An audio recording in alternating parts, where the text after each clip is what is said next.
ជម្រាបសួរនិងសួស្តីអ្នកនាងចឹងស្វាគមន៍មកទៀតមកកាន់វីដេអូរៀនទិញទំនិញពីប្រទេសចិននៅក្នុងកម្មវិធី Taobao ចឹងចំណុចសំខាន់នៃខ្ញុំនឹងបង្ហាញអ្នកនាងថ្ងៃហ្នឹងគឺទាក់ទងជាមួយនឹងរបៀបដែលយើងបំពេញអាស័យដ្ឋានខ្មែរឬក៏យើងចង់ទិញទំនិញពីចិន direct ដែលផ្ទាល់ហ្មងមកខ្មែរហើយយើងប្រើប្រាស់ជាមួយនឹងអាស័យដ្ឋានខ្មែរចឹងខ្ញុំបង្ហាញអ្នកនាងពីវិធីសាស្ត្រដែលយើងអាចចូលទៅបំពេញអាស័យដ្ឋានខ្មែរដែលយើងរស់នៅជាប្រចាំថ្ងៃហ្នឹងផ្ទះរបស់យើងផ្ទាល់ដែលយើងរស់នៅក្នុងប្រទេសកម្ពុជាយើងមិនថាជាបំពេញក៏ដោយខេត្តក៏ដោយយើងអាចចូលទៅបំពេញទីតាំងទាំងនោះហើយយើងឲ្យពេលណាដែលយើងចុច place order ខាង Taobao ហ្នឹងគឺគេមាន direct shipping ហ្មងគឺគេដឹកពីចិនហ្នឹងមកឲ្យយើងដល់ផ្ទះហ្មងដល់ទីតាំងយើងហ្មងអញ្ចឹងអ្នកគ្នាអា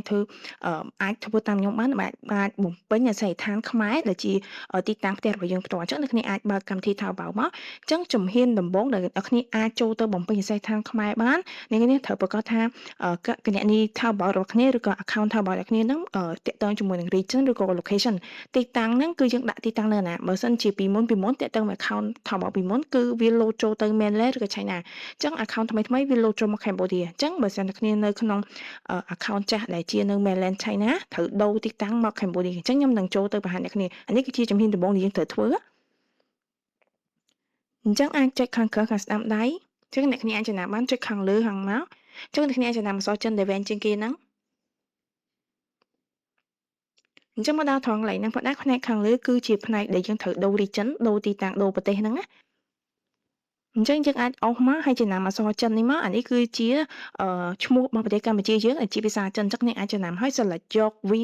ដែលជាមានអត្ថន័យថា Cambodia ឬក៏ប្រទេសកម្ពុជាយើងដែលភាសាចិនគេហៅជាពូចាយអញ្ចឹងយើងអាច select អាហ្នឹងមកដើម្បីឲ្យទីតាំង location ហ្នឹងវា load មក Cambodia មកប្រទេសកម្ពុជាយើងដើម្បីអាចចូលទៅជំហានបន្ទាប់ក្នុងការបំពេញអាស័យដ្ឋានបានអញ្ចឹងអ្នកអាច select យកអក្សរចិនហ្នឹងទៅដើម្បីយើងអាចឲ្យ account Taobao ហ្នឹងវាស្គាល់ location របស់ account Taobao របស់យើងស្គាល់ location self confirm វាទៅយើងនឹង account Taobao របស់យើងនឹងដូរ region មក Cambodia ចឹងបន្ទាប់ខ្ញុំនឹងចូលទៅបង្ហាញអ្នកគ្នាពីកន្លែងដែលយើងចូលទៅបំពេញអាស័យដ្ឋានខ្មែរយើងហ្មងដើម្បីយើងទទួលបានការ direct shipping ពីចិនមកខ្មែរឬក៏យើងនិយាយស្ដាប់ការទិញតាមរយៈកម្មវិធី K99 ដែលទិញ929ជាន់ឡើងទៅយើងនឹងទទួលបាន free shipping free international shipping ហ្មងណាគឺមិនមែន free ទៅនៅចិនទេគឺ free ដឹកពីចិនមកដល់ខ្មែរហ្មងវាជាការដឹកជញ្ជូនបែបអន្តរជាតិគឺបើយើងទិញ929ជាន់ឡើងទៅយើងនឹងទទួលបានការដឹកដោយ free អត់មានគិតលួចអីបន្ថែមទៀតទេអញ្ចឹងអ្នកគ្នាចូលតាមខ្ញុំបានចឹងអ្នកអាចចុចកសោចិនខាងលើនេះមកយើងចុចចូល add address ថ្មីអញ្ចឹងមកដល់កន្លែងហ្នឹងជំហានដំបូងដែលយើងគួរតែធ្វើទី1យើងត្រូវជ្រើសរើសខេត្តក្រុងស្រុកឃុំដែលយើងរស់នៅអញ្ចឹងគ្នានឹងពេញម្នាក់នៅខេត្តអញ្ចឹងកន្លែងដែលយើងចូលទៅរើសយើងចុចកសោចិនមកនេះមកអូខេយើងមកដល់កន្លែងហ្នឹងយើងអាចរើសទីតាំងបានអញ្ចឹងឧទាហរណ៍ខ្ញុំរើសចោលទៅខ្ញុំយកកន្លែងមួយនេះអញ្ចឹងបន្ទាប់មកទៀតយើងត្រូវរើសតំបន់ស្រុកឃុំណាទៀតអញ្ចឹងយកនេះមកបន្ទាប់មកទៀតយើងរើសបន្តទៀត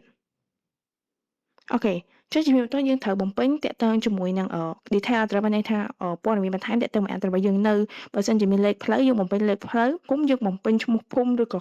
ទីតាំងណាដែលយើងច្បាស់លាស់ដែលអាចឲ្យក្រុមហ៊ុនអង្គជួននេះគេដឹកទៅដល់ជាប់មកទៀតតាក់ទងជាមួយឈ្មោះយើងអាចប្រើជាឈ្មោះយើងមកលេខទូរស័ព្ទដែលយើងអាចទំនាក់ទំនងបានអញ្ចឹងបើគ្នាអត់ច្បាស់តាក់ទងជាមួយលេខទូរស័ព្ទអាចដាក់លេខទូរស័ព្ទពីខ្សែក៏បាននៅក្នុង detail address ហ្នឹងអញ្ចឹងអានេះគឺជាកន្លែងដែលយើងអាចបំពេញអាស័យដ្ឋានរបស់ខ្មែរយើងផ្ទាល់ហ្មងដែលគ្នាឃើញអញ្ចឹងលេខទូរស័ព្ទ855អញ្ចឹងកន្លែងនេះយើងអាចបំពេញអាស័យដ្ឋានខ្មែរដើម្បីទទួលបាន direct shipping ការទិញដឹកដោយផ្ទាល់ហ្មងហើយបើយើងទិញ929យួនឡើងទៅយើងនឹងទទួលបាន free international shipping ការដឹកជញ្ជូនបែបអន្តរជាតិគឺឆ្លងហ្មងប្រទេសដោយអត់គិតថ្លៃបើយើងទិញ929យួនឡើងទៅកន្លែងនេះគឺជាកន្លែងដែលយើងបំពេញអាស័យដ្ឋានខ្មែរយើងអញ្ចឹងដូចខ្ញុំបញ្ជាក់អ្នកគ្នាអញ្ចឹងដើម្បីយើងអាចបំពេញអាស័យដ្ឋានខ្មែរយើងបានបើសិនអ្នកគ្នាប្រើ Taobao ចាស់គួរតែ change location change region ពីមុនយើងប្រើ China mainland ជាងត្រូវដូរមក Cambodia ចំពោះឯភាសាវិញខ្ញុំ recommend អ្នកគ្នាគួរតែប្រើភាសាចិនដោយសារតែប្រដាប់មួយចំនួនយើង search ទៅវាអត់ឃើញបើសិនយើងប្រើអង់គ្លេសទោះបីវាស្រួលមើលក៏ដោយយើងអាចអានមុខប្រែវាប៉ុន្តែប្រដាប់មួយចំនួនយើងពិបាកវា search បាក់ search តិចជាងហើយពេលណាដែលយើងចូលទៅមើលប្រដាប់ហ្នឹងវាអត់ load ឲ្យទៀតអញ្ចឹងវារៀងពិបាកយើងចង់ទិញប្រដាប់ច្រើនមុខដូចយើងទិញរាល់ដងយើងគួរតែប្រើភាសាអក្សរចិនទៅហើយយើងប្រើ Google Translate បន្ថែមអានេះវាល្អជាងភាសាប្រើអង់គ្លេសអាកន្លែង page ខ្លះវាអត់ទាន់ translate ពេញលេញអញ្ចឹងយើងចូលទៅវាអត់ load ឲ្យយើងទេអញ្ចឹងយើងគួរតែប្រើភាសា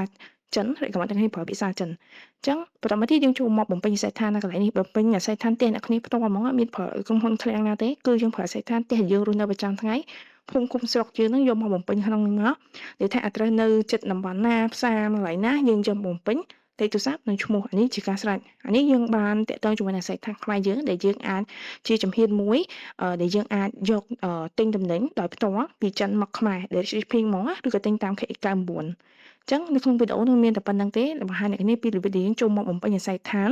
ខ្មែរយើងដោយផ្ទាល់ហ្មងដើម្បីយើងអាចទិញតំណែងសម្រាប់ដោយជោគជ័យពីចិនមកខ្មែរ direct shipping ពីចិនមកឬក៏ទិញតាមកម្មវិធី KX99 ព្រោះទិញតាម KX99 យើងត្រូវដាក់ location ខ្មែរបំពេញអាស័យដ្ឋានខ្មែរហើយយើងទិញលើសពី99ជាន់គេនឹង free delivery ឲ្យយើងបើទិញទៅក្រោម99យើងអាចទិញបានប៉ុន្តែគេគិតសេវាថ្លៃដឹកថ្លៃចាច់2រៀល4រៀលអញ្ចឹងបើយើងទិញឲ្យគ្រប់99ជាន់ទៅយើងអាចទទួលបាន free shipping ហើយបើសិនមួយទៀតយើងទិញហាងតិចតួចឬក៏វ៉ាន់តិចអាចទិញចូលគ្នាទៅឲ្យគ្រប់99ជាន់លើសហ្នឹងយើងទទួលបាន free shipping ដូចគ្នាចុះអានេះលក្ខខណ្ឌអាចនិយាយថាវាល្អដែរបើយើងទិញតាមម៉ាឡវ៉ាន់ខំដូចជា99យ៉ាងធំ50ជាន់ហ្នឹងយើងអស់ថ្លៃដឹកបន្ថែមទៀតគឺតាមម៉ាឡវ៉ាន់ពីច្រើនគឺ2 4រៀលអញ្ចឹងអានេះជាចំណុចមួយដែលយើងគួរតែទិញចូលគ្នាបានច្រើនហើយឬក៏ទិញ99ជាន់ឡើងទៅចឹងអរគុណអ្នកគ្នាចឹងនៅមានវីដេអូផ្សេងទៀតទាំងហាញអំពីរបៀបក្នុងការដែលយើងទិញតំណែងដែលជោគជ័យពីចិនមកខ្មែរ direct shipping ឬទិញតាមកម្មវិធី K99 នៅក្នុង channel របស់ខ្ញុំអញ្ចឹងកុំភ្លេចចុច like comment subscribe ផង